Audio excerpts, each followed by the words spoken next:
आज के इस एक्सप्लेनर में हम एक बेहद दिलचस्प सफर पर चलने वाले हैं, सोने का सफर। सदियों से इस चमकती धातु ने दुनिया को अपना दीवाना बनाया है ना? लेकिन क्या कभी सोचा है कि जमीन के नीचे दबी एक खुरदरी सी चट्टान एक एकदम शुद्ध और चमकती हुई सोने की ईंट कैसे बन जाती है? आज हम इसी विज्ञान और इंजीनियरिंग को डिकोड करेंगे। चलिए शुरू करते हैं। जरा सोचिए, विशाल और कठोर पहाड़ी पत्थरों के बीच छिपे उन कणों को कैसे खोजा जाता है जो हमारी आंखों से भी नहीं दिखते, और फिर उन अदृश्य कणों को बाहर निकालकर एक शानदार ठोस सोने की ईंट में कैसे बदल दिया जाता है। ये वाकई एक बड़ा रहस्य है। तो इस पूरी पहेली को सुलझाने के लिए चलिए इस प्रोसेस को बिल्कुल शुरुआत से समझते हैं। सबसे पहला चरण है खोज और खुदाई। जाहिर है, सोने को शुद्ध करने से पहले उसे ढूंढना और जमीन से बाहर निकालना पड़ता है।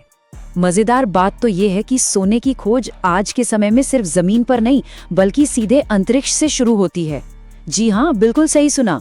जियोलॉजिस्ट यानी भूवैज्ञानिक सबसे पहले सैटेलाइट्स और कुछ बेहद हाईटेक मशीनों की मदद लेते हैं। अंतरिक्ष से ली गई तस्वीरों और डेटा को एनालाइज करके उन खास पहाड़ों को मार्क किया जाता है जहां सोना होने की सबसे ज्यादा गुंजाइश होती है। टेक्नोलॉजी का क्या गजब का इस्तेमाल है। अब जब एक बार जगह तय हो गई तो सोना निकालने के मुख्य रूप से दो तरीके होते हैं। पहला है प्लेसर माइनिंग, जहां नदियों की रेत को छानकर उसमें से सोने के कण निकाले जाते हैं, और दूसरा है हार्ड रॉक माइनिंग। इसमें सीधा पृथ्वी की गहराई में मौजूद कठोर चट्टानों और खदानों को खोदा जाता है। तरीके दोनों बिल्कुल अलग हैं, लेकिन मंजिल एक ही है, सोना।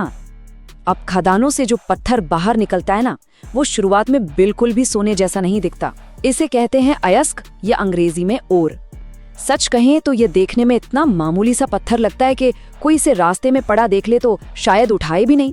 लेकिन इसी आम से दिखने वाले पत्थर के अंदर कच्चा सोना पूरी तरह से लॉक होता है। मतलब प्राकृतिक रूप में सोना कोई चमकती हुई चीज नहीं है, बल्कि पत्थरों के बीच छिपा एक सीक्रेट खजाना है। हार्ड रॉक माइनिंग के अंदर भी खुदाई के दो अलग तरीके होते हैं, और ये इस बात पर डिपेंड करता है कि वो अयस्क जमीन में कितनी गहराई पर है। अगर सोना सतह के आसपास ही है तो ओपन कास्ट माइनिंग होती है। इसमें बड़ी बड़ी विशालकाय मशीनों से ऊपरी मिट्टी को खुरचकर एक बहुत बड़ा गड्ढा बना लिया जाता है। लेकिन अगर खजाना धरती की बहुत गहराई में दबा है तो फिर अंडरग्राउंड माइनिंग करनी पड़ती है। इसमें जमीन के अंदर गहरी और भूल भुलैया जैसी सुरंगें बनाई जाती हैं। सच में ये बहुत ही बड़े स्केल का ऑपरेशन होता है। यहाँ से शुरू होता है चरण 2, तोड़ना और अलग करना। चट्टानें तो बाहर आ गई, लेकिन अब काम का स्केल एकदम से विशाल से सूक्ष्म यानी माइक्रोस्कोपिक हो जाता है। खदानों से निकले इन भारी भरकम पत्थरों में सोना बहुत ही बारीक कणों में फंसा होता है, तो उन तक पहुंचने का सिर्फ एक ही रास्ता है, इन पत्थरों को पूरी तरह तबाह कर देना। इसके लिए विशालकाय मशीनों का इस्तेमाल होता है, जिन्हें क्रशर्स कहते हैं। ये मशीनें इतनी पावरफुल होती हैं कि ठोस चट्टानों को चबाकर बिल्कुल बारीक टैल्कम पाउडर जैसा बना देती हैं। अगर ये विनाशकारी प्रोसेस ना हो तो सोने के उन छिपे हुए कणों तक पहुंचना नामुमकिन है। पत्थर के पाउडर बनने के बाद सामने एक ऐसा पहाड़ होता है जो सिर्फ बेकार धूल और मिट्टी का है, और उसमें कहीं कहीं सोने के कण हैं। अब इस ढेर से सोना कैसे अलग करें? यहीं पर साइंस के दो बेहतरीन तरीके काम आते हैं। पहला तरीका पूरी तरह से फिजिक्स पर टिका है, जिसे गुरुत्वाकर्षण विधि या ग्रेविटी सेपरेशन कहते हैं, और दूसरा तरीका पूरी तरह से केमिस्ट्री का जादू है, जिसे साइनाइड प्रक्रिया कहा जाता है। पहले तरीके यानी फिजिक्स वाले प्रोसेस की बात करते हैं। देखिए, सोना प्रकृति में मौजूद बाकी मिट्टी या धातुओं के मुकाबले काफी भारी होता है। बस इसी खूबी का फायदा उठाया जाता है। इस पाउडर को पानी के एक तेज बहाव में डाला जाता है और शेकिंग टेबल्स यानी लगातार हिलने वाले टेबल्स का इस्तेमाल किया जाता है। यहाँ फिजिक्स का सिंपल सा रूल काम करता है। सोना भारी होने की वजह से नीचे बैठ जाता है और हल्की मिट्टी पानी के साथ बह जाती है। और ये बड़ी दिलचस्प बात है कि आज की इस हाईटेक मशीनी दुनिया में भी ये पुराना गुरुत्वाकर्षण वाला सिद्धांत जिंदा है।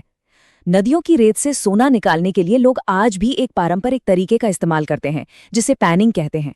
इसमें एक परात जैसी चीज में पानी और रेत को हाथ से हिलाया जाता है। भारी सोना नीचे रुक जाता है और पानी बाहर। ये साफ दिखाता है कि विज्ञान के कुछ बुनियादी नियम कितने असरदार होते हैं। खैर, अब आते हैं केमिस्ट्री के कमाल पर, साइनाइड प्रक्रिया तो सच में किसी जादू जैसी लगती है। इसमें सबसे पहले उस बारीक पिसे पत्थर के पाउडर में पानी और सोडियम साइनाइड का एक केमिकल घोल मिलाया जाता है। अब होता यह है कि ये केमिकल उस ठोस सोने को अपने अंदर घोलकर लिक्विड बना देता है। इसके बाद इस लिक्विड में जिंक यानी जस्ता मिलाया जाता है। जिंक एक ऐसा रिएक्शन करता है कि वो घुला हुआ सोना वापस से ठोस रूप में बाहर आ जाता है और इस तरह सोना बाकी की सारी मिट्टी से एकदम अलग हो जाता है। अब आता है चौथा और सबसे कड़ा चरण, अग्नि परीक्षा यानी शुद्धिकरण। सोना अलग तो हो गया है, लेकिन वो अभी बाजार में जाने लायक नहीं है।